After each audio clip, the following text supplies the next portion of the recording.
자, 오늘 여러분들 4월 3일입니다. 군인과 경찰, 극우 반공단체인 이 서북청년단의 그 만행으로 인해서 정말 무고한 제주도민들이 이제 빨치산으로 내몰려가지고는 잔인하게 학살당했던 날이기도 하지 않습니까? 근데 이와 관련해서 두 가지를 좀 짚어봐야 될 것 같아요. 첫 번째, 관련 사건에 개입되어 있는 미국 정부의 입장. 그리고 두 번째, 윤석열 대통령의 제주 4.3 추모식 불참 사태. 먼저 한겨레 보도에 따르게 되면 지난달 27일에 미국 국무부에서 무려 76년 만에 제주 4.3 사건에 대한 입장을 전해왔다라고 하죠. 근데 그 전해온 답변이 뭐였냐?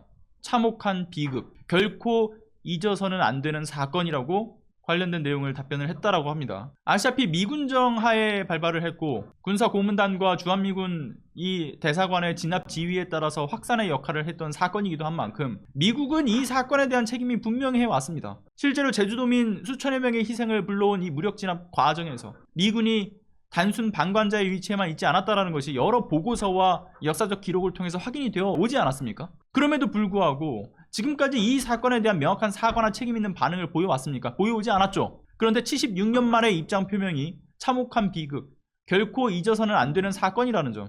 이 메시지가 나온 것 자체만으로도 이미 한 발짝 내디딘 것 아니냐라는 평가를 하시는 분들도 있겠습니다만, 애초에 이 당연한 얘기, 저는 역시나 자신들의 책임과 반성은 없었다라는 점에서, 그저 일반적인 이야기만 했다는 점에서 충분한 진전이 있었다라고 보기가 어렵다라는 생각이 들어요. 그저 비극의 기억을 강조하면서 공동의 노력을 통한 사태 재발 방지에 대한 일반적인 입장만 표현한 거 아니겠습니까? 여전히 사건의 근본적인 해결과 이에 대한 책임자들의 명확한 인식과 사과가 뒷받침되지 않고 있는 그런 상황에서 미국 정부의 태도도 마찬가지였던 거죠. 미국 정부의 태도는 지금까지 시민사회 단체들이 해왔던 진상규명의 활동은 물론이고 희생자분들의 명예회복을 위한 꾸준한 노력들에 대한 응답이 정말 충분치 못한 전 실망스러운 답변이었다고 봐요. 위로와 사과는 어디 갔는지, 역사의 아픔에 대한 적극적인 반성과 사과, 이 내용들이 국가 간에 더 나아가서는 세대 간 화해와 또는 진전을 위한 필수적인 조건이라는 점을 저는 잊지 않았으면 좋겠다라고 생각이 듭니다. 그리고 또 하나, 두 번째는 제주 4.3 추모식과 관련한 정부 여당의 이 노골적인 패싱 문제도 좀 짚어봐야 될 것 같아요. 2014년 국가기념일로 제정된 이후에 제주 4.3 사건에 대한 추모식은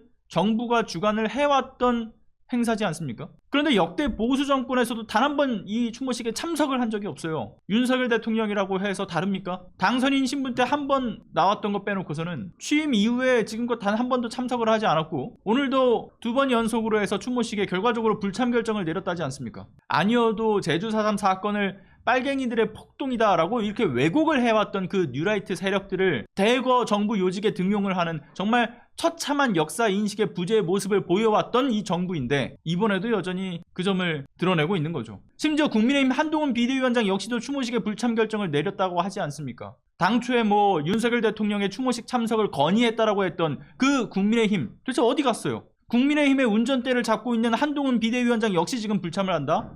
독인 객인인 거죠. 역사적 중요성과 희생자분들에 대한 존중, 나아가 제주도민 분들에 대한 존중도 보이지 않겠다라고 하는 정부와 여당의 모습, 결국은 역시나 늘 말뿐인 것이지 이번에도 그 이면을 제대로 보여준다라고 생각이 듭니다. 그리고 제주 민심, 어차피 본인들이 비집고 들어갈 자리가 없으니까 그냥 논외로 생각하겠다라는 그런 마인드가 아닌지 싶고요. 늘 종전의 최악을 경신하는 이들이죠. 이 정부와 여당이 끝없는 시간의 흐름 속에도 오늘 이 시간에도 계속되어야 될 기억과 반성의 사건, 지금의 정부 여당이 그런 역사에 대한 거듭된 어떤 무례와 역사 왜곡 행위를 일삼고 있는 이들인 만큼 저들이 정치를 하게 둬서는 안 되는 이유는 저는 충분하다고 봅니다.